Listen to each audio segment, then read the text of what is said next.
from one drawing. I got doubted more than anyone you could ever imagine growing up. I have difficulties reading and writing. I'm dyslexic. I don't know my timetables. And anything I've ever done, I've struggled in. I was doubted from school. I was always sort of worthless. I could never get in front when it comes to like academics and things like that. But I always knew that I could earn a few quid. And it weren't until I got my teeth into something and thought, hold on, I can make something of myself here, and I become an absolute sicko. I started Mallet because I wanted to make a shoe that was accessible for everybody. So at the time, this is when shoes started getting really, really expensive and things was £500–600 a shoe. So I wanted to make something the same sort of quality, even better, at a more affordable price for everyone. So I was that guy when I started out that lived above his means with everything. I was trying as hard as I can to keep my head above the water. Like, I'd lend money off family members to just help me get by, but then I had a 10 grand watch on my wrist. Who the fuck does that? I was trying to impress people and paint a picture of me that weren't me. So when it come to starting out with Mallet, I had to knock every single job that I was doing at the time on the head because I wanted to focus just on this.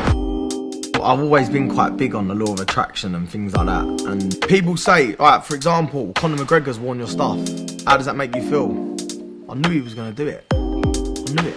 will.i.am wearing your stuff. Craig David selling out concerts wearing your stuff. Most of the rappers are in the scene wearing my stuff. I set goals for these sort of things. It was all my plan. Giving back's one of them things where I've got that sort of thing inside me where I want to help people. When it comes to it, if I'm sitting there watching the news and I see something like bad happening I feel like I can help with, then I think I'm the first one that wants to get involved in it. And I feel like it's a big thing to keep going forward. Like, I met Freddie, who was a big part of my journey. I'd say the biggest. He was terminally ill and his last wish was to meet me. And I'm telling you now, meeting him and what he taught me changed my life. Changed my life, man. And Freddie come along and asked to design his shoe with me and put all my perspective in the right place. Like, what I'd actually done, I'd inspired a young kid. What I cared about was success at the time. Didn't feel like I see my family as much. It's quite selfish, really. I feel like I was at quite a selfish stage of my life.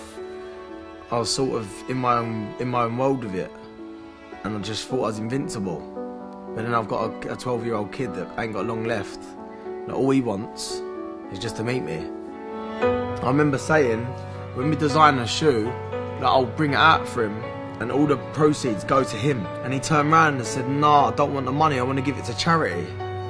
Everything I taught him that day, he went back to Great Ormond Street and he used. He was making trainers in Great Ormond Street on an iPad.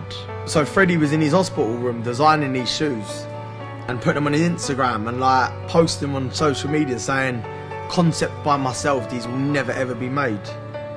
So unfortunately, by the time I could make the sample to show him, he died. And that was a tough time for me, man. It taught me things that I never knew about myself. So I scrapped the initial idea of the shoe we designed together, and I designed the actual one that he did, the one that he wrote on his caption saying, "This will never be on sale." And I released them and donated all the money that he wished for to the charity. So I'd say that's up there on one of my biggest achievements. My goals for Mallet is to be bigger than anyone could have imagined. People could look at it now and say, what more do you want? I'm in so many luxury stores. I'm competing with more luxury brands than anyone could have ever thought. I think the only people I've got to thank is like my customers and people that supported me. Even if you supported me and never bought a Mallet product, it's not about that. It gives you that extra push in the mornings. And I can't thank people enough for that. I'm looking to take this above and beyond and more than